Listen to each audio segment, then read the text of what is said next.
설교 제목도 같이 읽겠습니다. 시작.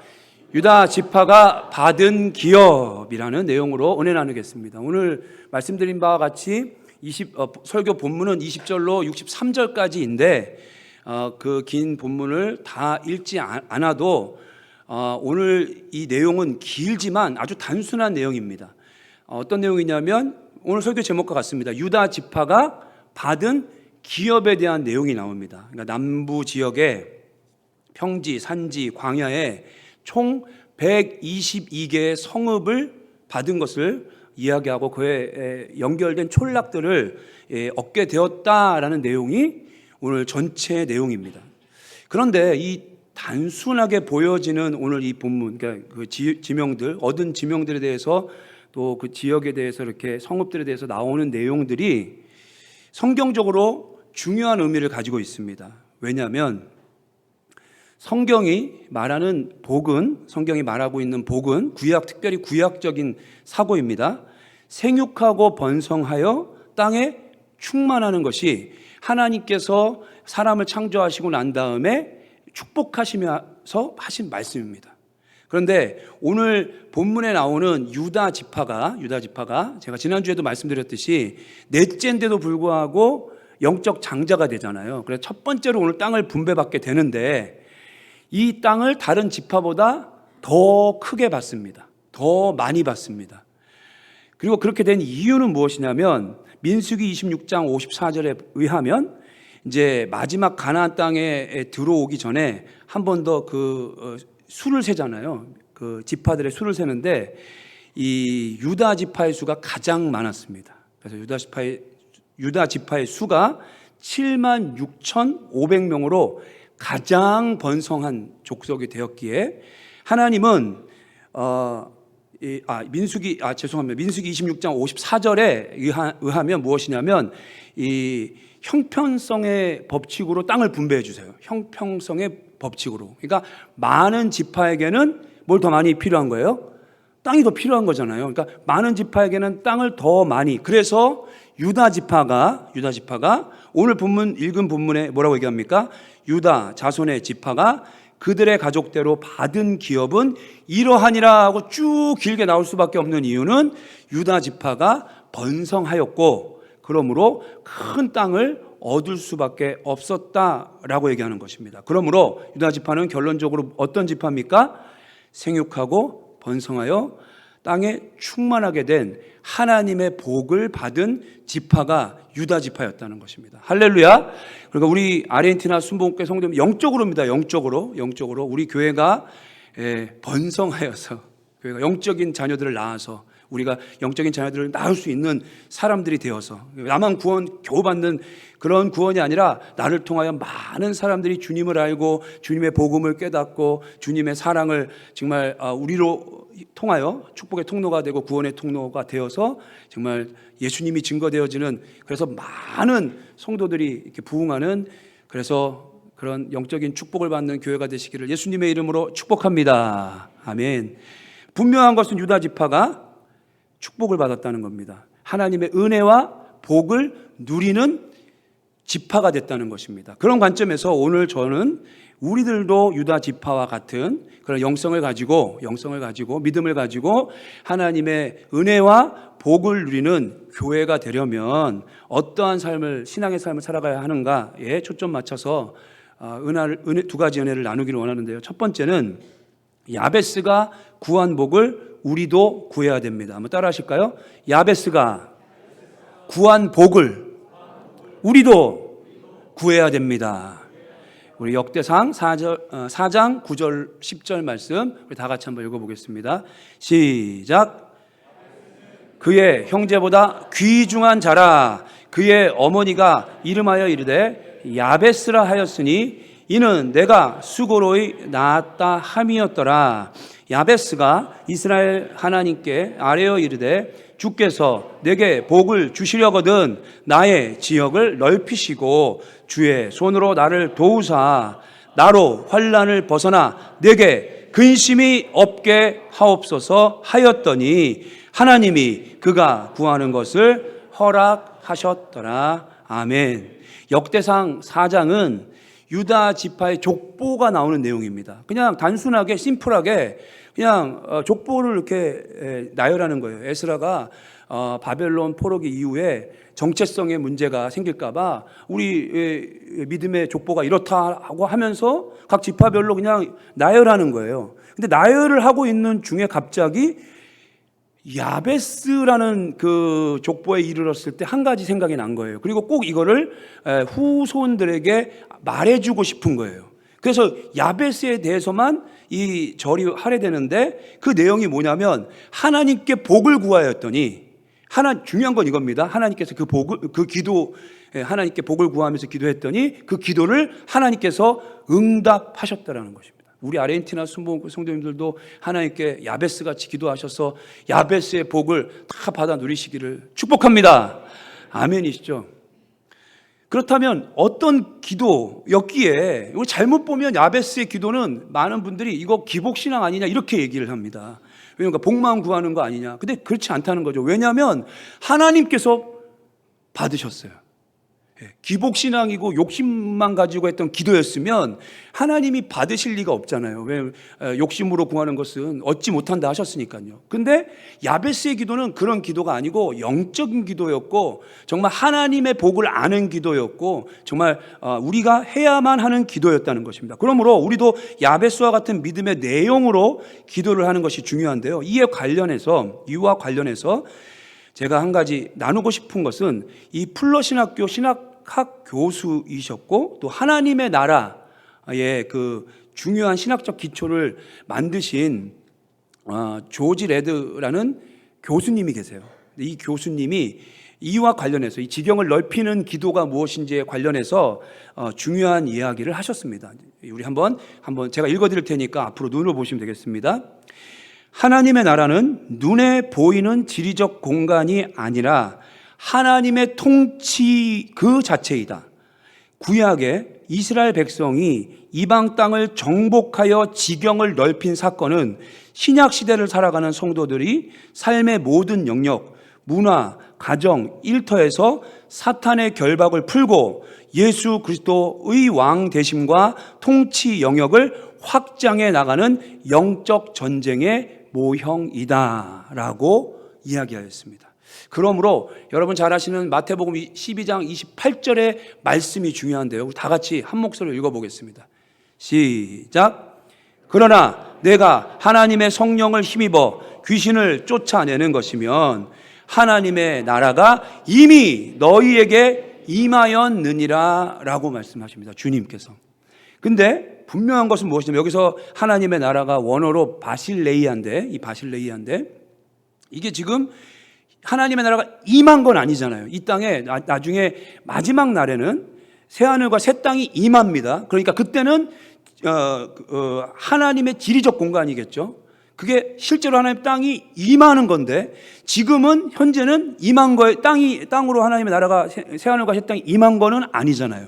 근데 하나님의 나라가 임하였다라고 하는 것은 무엇이냐면 하나님의 통치 아래에 있는 백성들을 통하여 하나님의 나라, 하나님이 통치하시는 거잖아요. 하나님의 나라, 하나님이 통치하시는 거잖아요. 그냥 영적인 사건이 일어났는데 우리 가운데 하나님의 나라의 백성들에게는 하나님이 통치하심으로 말미암아 중요한 건 이것입니다. 무엇이냐면 하나님이 통치하는 그 나라가 되니까 누가 거기에 견디지 못하고 떠나가게 되는 거예요. 악한 사단의 권세가 떠나가게 되었다라고 주님은 말씀하고 계십니다. 우리 아르헨티나 순복음교회 성도님들의 삶 속에는 지금 악한 사단의 권세가 틈타지 못하고 한 길로 왔다 일곱 길로 떠나가는 놀라운 은혜가 임하시기를 예수님의 이름으로 축복합니다. 그러니까 그런 의미에서 하나님의 통치가 임하는 영적 지경을 넓혀달라고 하는 기도가 누구의 기도라는 거예요? 야베스의 기도예요. 그리고 야베스는 바로 유다 지파의 그 영성을 가진 훌륭한 영성을 가진 사람이었다는 것입니다. 이 기도가 왜 중요하냐면 아주 중요한 이유가 있어요. 왜냐하면 우리는 모두 한번 따라 하실까요? 우리는 모두 야베스이기 때문입니다. 야베스의 이름 자체가 태어나면서 고통 가운데 태어났다. 고통의 사람이다. 뭐 이런 의미잖아요. 근데 사실 우리는 모두 다 야베스입니다. 죄 가운데 태어났기 때문에 죄 이퀄 고통이에요. 죄가 있는 곳에 고통은 임하는 것입니다. 죄가 있기 때문에 우리가 질병이 생긴 거고, 죄가 있기 때문에 관계 문제가 생긴 거고, 죄가 있기 때문에 걱정과 근심과 뭐 그 등등등의 여러 가지 고통의 문제들이 우리에게 발생한 것입니다. 그러므로 야베스는 곧 우리의 삶이에요. 야베스의 삶은 우리의 삶이에요. 그런데 야베스는 이 고통의 삶 속에 그냥 산 게 아니라 하나님의 통치하심 안에서 나의 지경이 넓어지기를 원합니다. 그리고 기도하였습니다. 뭐라고요? 나에게 하나님께서 지경을 넓히시고 주의 손으로 나를 도우사 나로 환난을 벗어나 내게 근심이 없게 하옵소서 하였더니, 할렐루야, 하나님이 그가 구하는 것을 허락해 주셨다는 겁니다. 이게 중요한 거예요. 그러니까 그 환난과 근심이 어떻게 됐다는 거예요? 주님의 은혜로 말미암아 사라지는 야베스의 기도의 응답이 우리 아르헨티나 순복음교회 성도님의 삶 속에 반드시 임하여지기를 예수님의 이름으로 축복합니다.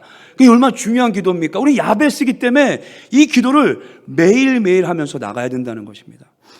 근데 이것이 실제적으로 중요하다는 것을 대표적으로 성경의 예로 우리가 찾아본다면, 이스라엘의 초대 왕이었던 사울왕과 두 번째 왕이었던 다윗 왕의 예가 있습니다. 우리 사무엘상 16장 14절로 16절, 오늘 참 찾아보는 말씀이 많은데 말씀이 중요합니다. 말씀을 이렇게 마음에 담으시길 바라겠습니다. 우리 같이 읽어보겠습니다. 시작.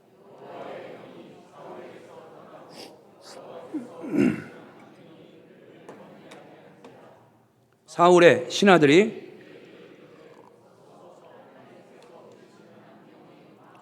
번뇌하게 하온즉, 영원하건대 우리 주께서는 당신 앞에서 모시는 신하들에게 명령하여 수금을 잘 타는 사람을 구하게 하소서.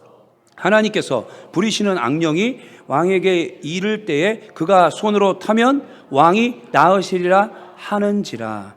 참고로 여기서 여호와께서 부리시는 악령은 번역이 조금 잘못됐습니다. 하나님의 통제 아래에 존재하는 악령이라는 뜻이에요. 그러니까 하나님이 뭐 우리에게 일부러 악령을 그게 아니라 통제 아래 있는 악령인데, 중요한 것은 무엇이냐면 사울왕이 성령이 떠나가고 나니까 하나님의 통치가 떠나간 거예요. 왜냐하면 통치를 거부했잖아요. 계속 거부하니까 불순종의 삶을 계속 사울왕이 하니까 하나님의 통치 아래에서 벗어난 거예요. 영적으로. 그러고 나니까 이제 하나님이 통치하는 나라에는 악한 영이 세력이 당연히 틈탈 수가 없는데, 딱 벗어나고 나니까 때는 이때다. 우는 사자와 같은 삼킬 자를 노리고 있는, 우리 죽이고 도적질하고 멸망시키는 사자가 딱 벗어나니까, 무리에서 떠나면 맹수가 공격한다며요. 그 어떤 무리지어 다니는 그런 거예요. 딱 벗어나고 나니까 거기에서 바로 악령이 타겟이다 하고 와가지고 막 그냥 번뇌하게 하는데, 이 번뇌가 너무 힘든 겁니다. 여러분, 불교에서 이 번뇌라는 용어를 사용할 때 한번 이렇게 얘기합니다. 따라 하실까요? 108번뇌. 많이 들어보셨죠? 그래서 염주알이 108개잖아요. 염주알이. 스님들께서 그 염주를 이렇게 하나씩 돌리시는 게. 왜냐하면 이 번뇌하는 삶이, 이게 왜 108번뇌냐면 인생 전체가 번뇌라는 거예요. 태어나서 죽을 때까지 모든 게 번뇌라는 거예요. 우리 삶이 번뇌라는 거예요. 그러니까 이 번뇌를 하나씩 108가지, 근데 108가지가 일을 말하는 게 아니라 모든 게 너무 번뇌하는 이 우리의 삶이 괴로우니까 그거를 수양하기 위해서 이렇게 108가지 염주알을 가지고 이렇게 수양하는 겁니다. 근데 중요한 것은, 놓치지 말아야 될 것은, 우리 그리스도인들은 하나님께서 통치하시는 그 안에 거할 때 악한 사단의 세력은 한 길로 왔다 7길로 떠나가게 되는 줄로 믿습니다. 그래서 사울왕이 거기 벗어났으니까, 하나님의 통치 아래 믿음 밖으로 벗어난 거예요. 다른 말로 하면 벗어나 있으니까 우는 사자같이 사단이 덤빈 거예요. 근데 뭐라고 신하들이 얘기하냐면 이렇게 얘기하는 거예요.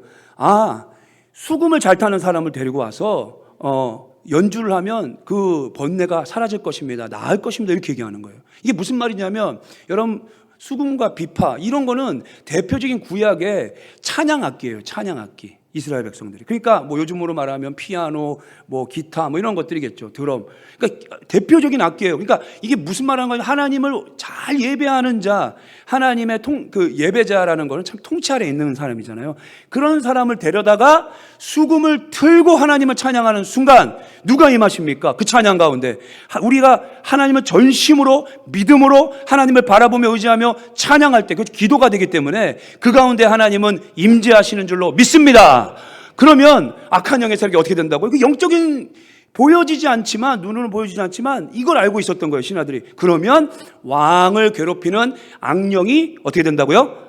떠나가게 될 것입니다. 사랑하는 성도 여러분, 주일 예배 나와서 찬양하고 예배하고 수요 예배 나와서 찬양하고 기도하는 것이 우리의 복인 줄로 믿습니다. 그게 중요한 거죠. 그래서 정말 우리가 그런 사람이 돼야 되는데, 안타까운 사실은 사울 왕만 아니라 다윗 왕도요. 믿음의 왕이었다고 하면 다윗 왕도. 그러니까 우리에겐 열애가 없다라는 걸 제가 말씀드리는 거예요. 열애가 없습니다.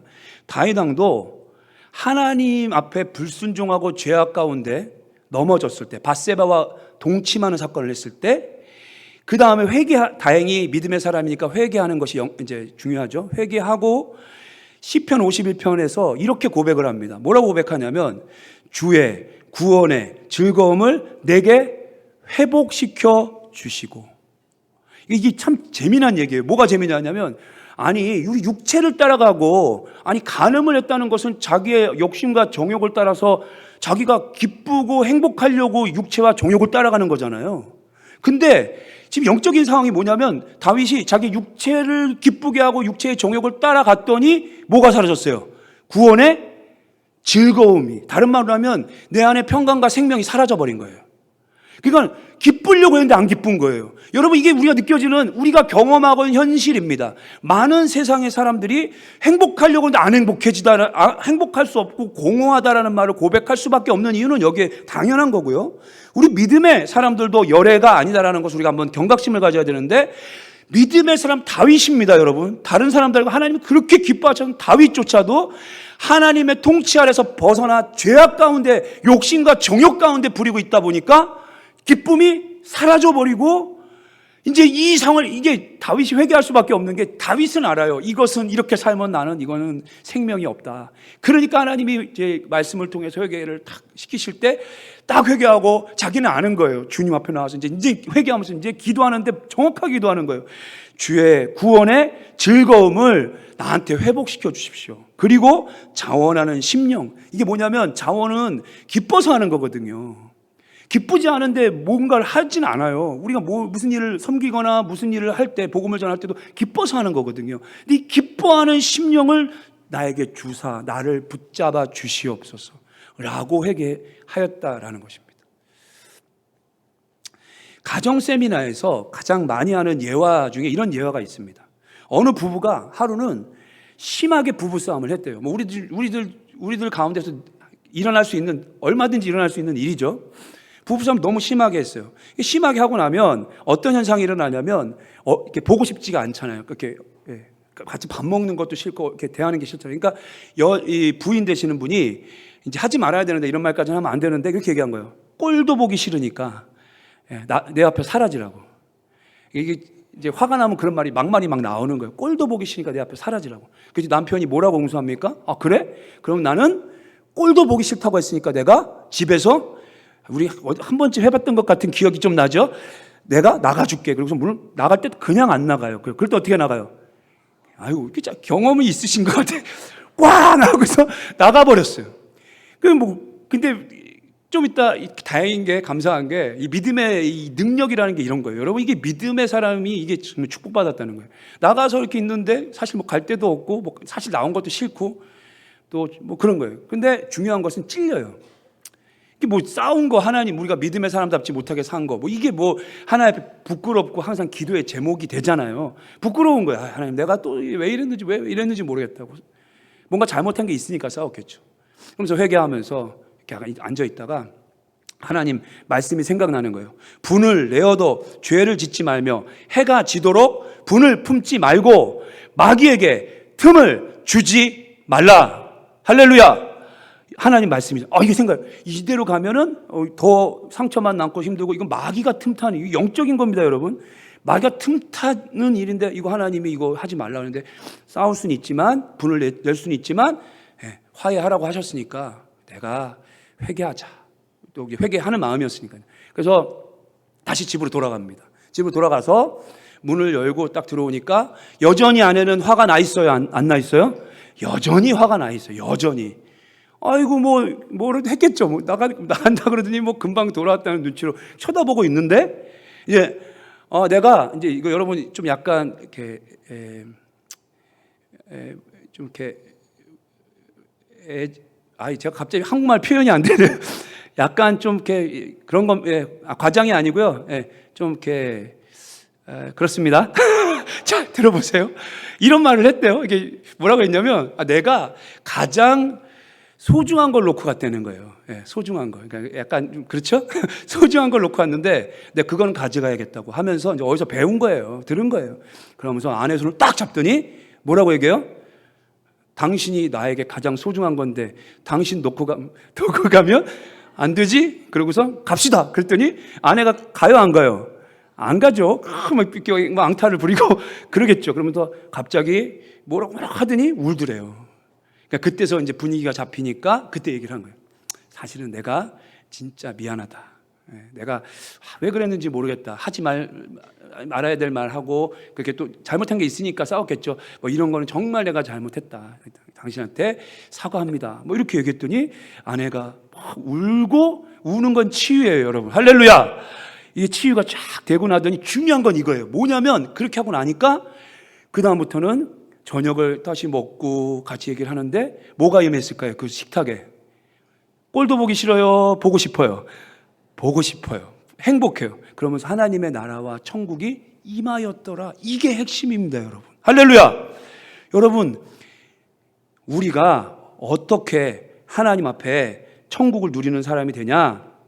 다른 게 아닙니다. 하나님의 말씀을 따라, 하나님 말씀은 통치예요. 하나님 말씀을 따른다는 것은 통치함에 내가 거하기를 원한다는 믿음이에요.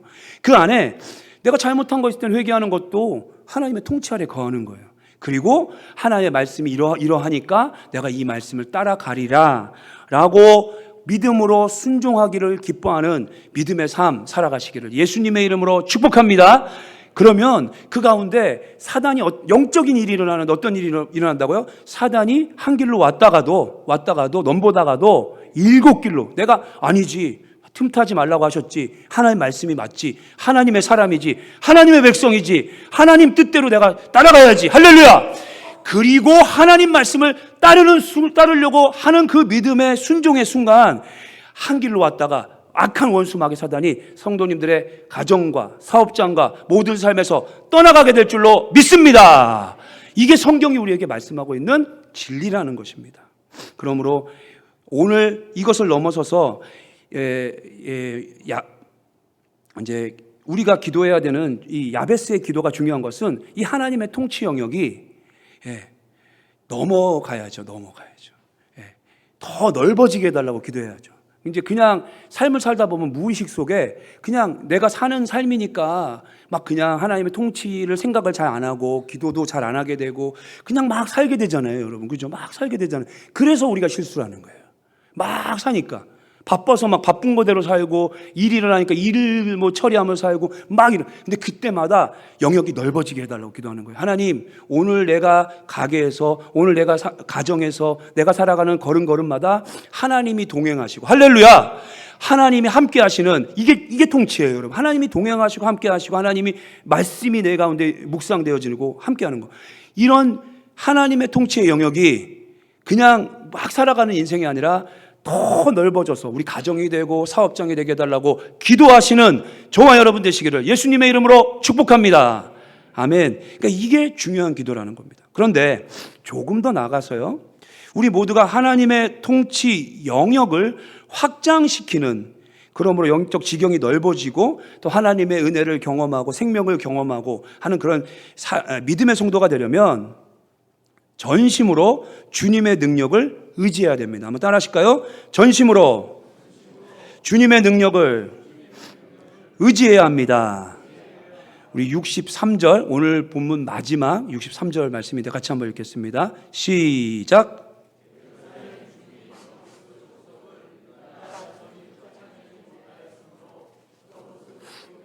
오늘날까지 유다 자손과 함께 예루살렘에 거주하니라. 아멘.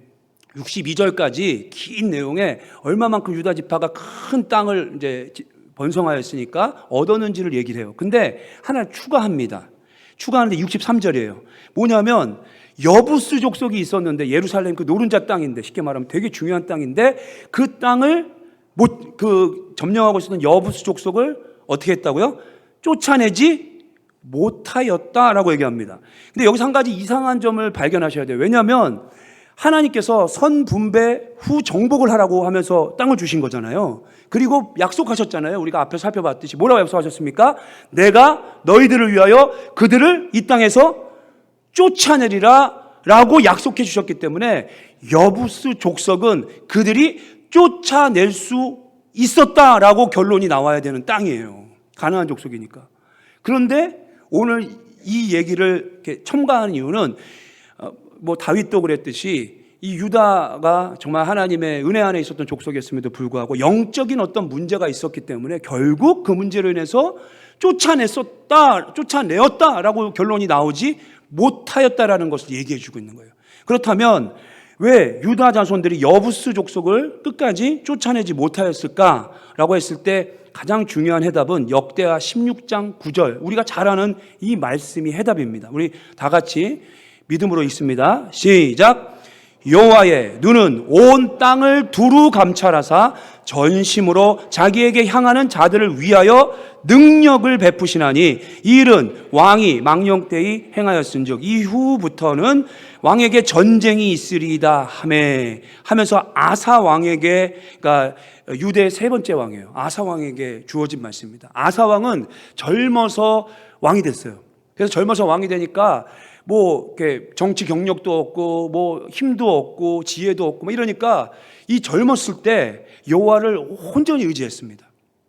그래서 구스, 그러니까 즉 에디오피아인데요. 에디오피아의 세라 왕이 100만 대군을 데리고 이제 그 아사 왕이 젊었을 때 쳐들어와요. 그러니까 위기잖아요. 그 위기 가운데 뭐라고 기도하냐면 역대하 14장 11절을 보면 아사가 그의 하나님 여호와께 부르짖어 이르되 여호와여 힘이 강한 자와 약한 자 사이에는 주밖에 도와줄 이가 없사오니 하면서 주님 앞에 납작 엎드려서 주님 도와주십시오라고 아주 간구를 합니다. 그리고 하나님께서, 전능하신 하나님께서 이 100만 대군 필요 없어요. 그냥 격파시켜버리고 아사왕을 도와주셔서 이 유대가 부강하게 되는 그런 은혜를 덧입게 됩니다. 그런데 문제가 뭐냐면 아사왕이 이제 나이가 들고 정치 경력이 생기고 어느 정도 나라도 부강해지고 힘이 생긴 거예요. 근데 그때에 다시 북이스라엘 왕 바사가 유다를 침략합니다. 또 위기죠. 근데 이 아사 왕이 어떻게 하냐면 아람 왕에게 그 북이스라엘 주변 국가였던 아람, 그 당시에 나름대로 강대국이었던 아람 왕에게 자기가 이제 할 수 있는 지혜를 사용하는 거예요. 이제 뇌물이라고 할까요? 조공이라고 할까요? 그런 거 바치고 보물 바치고 도와달라고. 이게 보통 일반적으로 하는 그 당시의 전쟁 방법이잖아요. 그러니까 지략이 생긴 거예요. 경험이 생긴 거예요. 정치적 수완이 생긴 거예요. 그러니까 납작 엎드려 주님 앞에 기도하는 게 아니라 이렇게 하면 될 거야. 이렇게 하면 우리 능히 이길 수 있어. 우리 강하잖아. 어느 정도 이전 교만해진 거예요. 그리고선 그렇게 했더니 그때 주어진 말씀이 여호와의 눈은 온 땅을 두루 감찰하사 전심으로 자기에게 향하는 자들을 위하여 능력을 베푸시는데 이 일은 왕이 망령때에 행하였습니다. 이 일을 행하였기 때문에 이제부터는 전쟁이 일어나고 이제 쇠퇴하는 일이 일어나게 될 것이다 라는 안타까운 말씀이 주어지게 됐다는 것입니다. 그러므로 경험과 능력이 생기면 생길수록 우리 모두는 한번 따라 하실까요? 초심을 잃지 말아야 합니다. 이게 중요합니다, 여러분.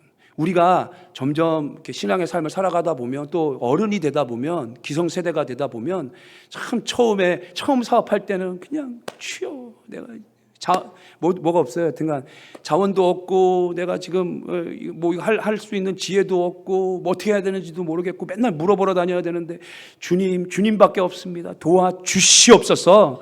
간절히 기도하다가 자, 됩니다. 잘 됩니다. 주의 은혜로 됩니다. 아사왕 같이 됩니다. 그리고 나서는 이제 경험도 생기고 지혜도 생깁니다. 그리고 나서는 여기서 끊기지 말아야 되는 게 있는데, 초심이라는 부분이 끊기지 말아야 되는 게 있는데, 그럴 때에도 아사왕 같이 그냥 끊어버리는 게 아니라 우리는 기도하는 백성들 되시기를, 전심으로 그럴 때에도 주님이 나의 지혜고 주님이 나의 능력이시고 주님이 나의 방패십니다라고 기도할 수 있는 저와 여러분 되시기를 예수님의 이름으로 축복합니다.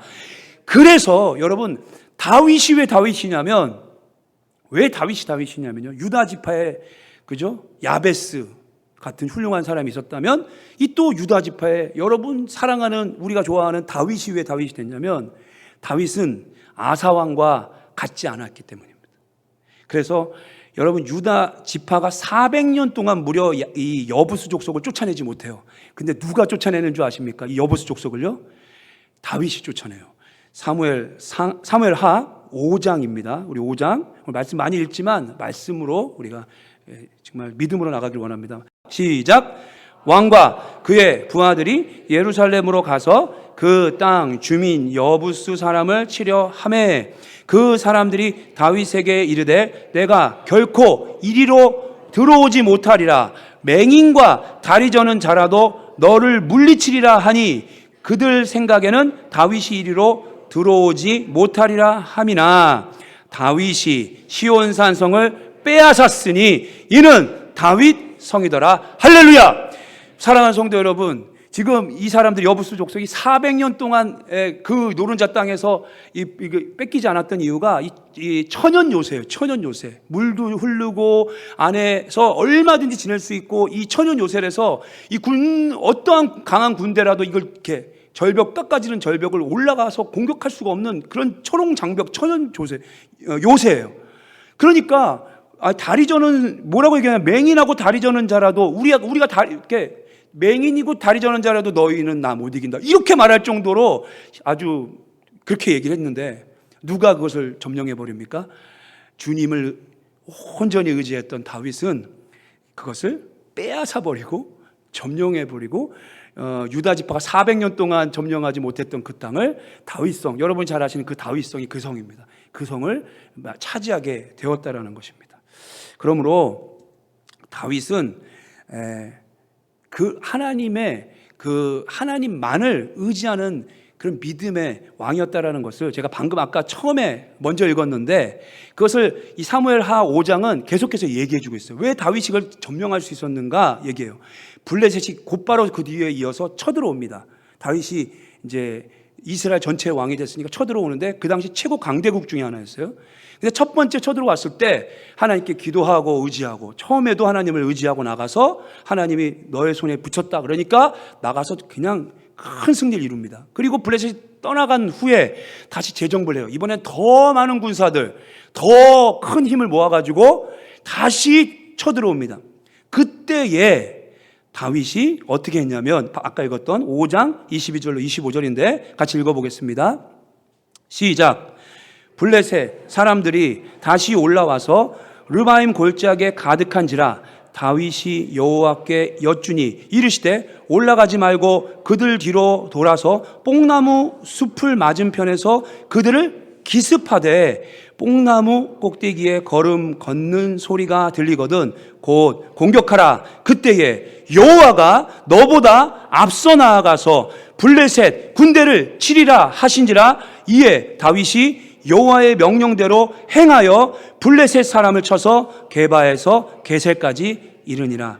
설교의 황태자라고 불리는 찰스 스펀저 목사님이 이 본문을 가지고 어떤 설교 제목을 가지고 설교했냐면, 뽕나무 꼭대기에서의 소리를 들으라 그랬어요.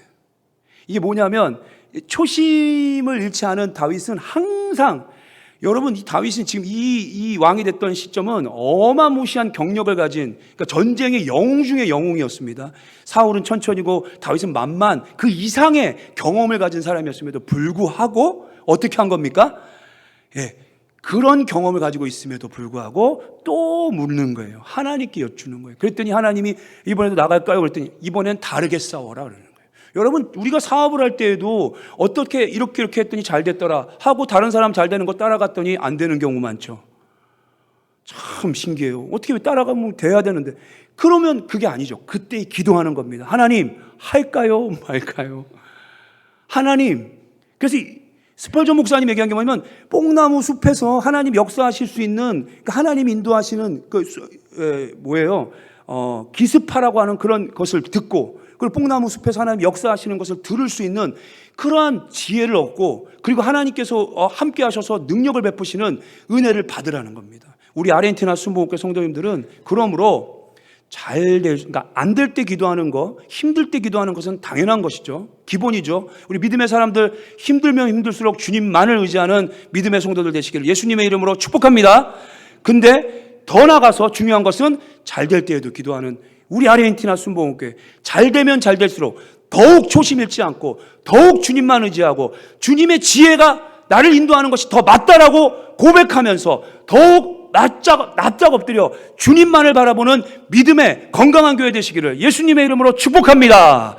그러면 하나님께서 승승장구하게 된다는 겁니다. 하게 하신다는 겁니다. 왜? 하나님이 앞장서서 싸우신대잖아요. 그러면 이기고 승리할 수 있다는 것입니다.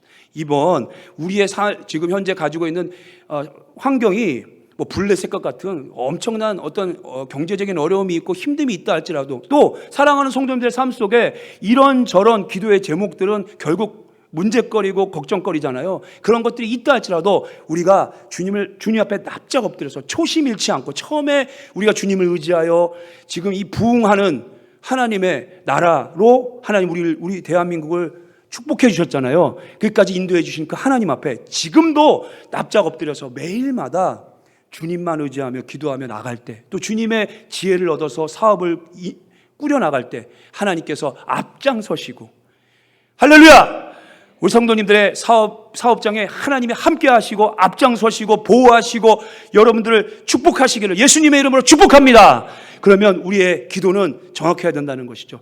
지금도 주님이 나의 힘이십니다. 지금도 주님이 나의 지혜십니다. 주님만이 내가 피할 피난처입니다 라고 납작 엎드려서, 이 납작 엎드리라는 표현은 겸손한 표현을 얘기하는 거예요. 주님만이 최고입니다 이런 게 겸손한 거 아니겠습니까? 주님이 나의 모든 것입니다. 근데 그렇게 기도하시며 나갈 때 반드시 이번 한 주간도 그 어떤 악한 원수가 첫 번째로 영적으로 우리에게 공격해 온다 할지라도 주의 임재 안에 거하고 주의 통치 안에 거하는 저와 여러분들을 감히 넘보지 못하고 틈타지 못하고 한 길로 왔다 7길로 떠나가는 은혜가 임하게 될 줄로 믿습니다. 그런 은혜 가운데 또 주님을 믿고 의지하며 기도하며 나가셔서 승리하시는 저와 여러분 되시기를 예수님의 이름으로 축복합니다. 아멘.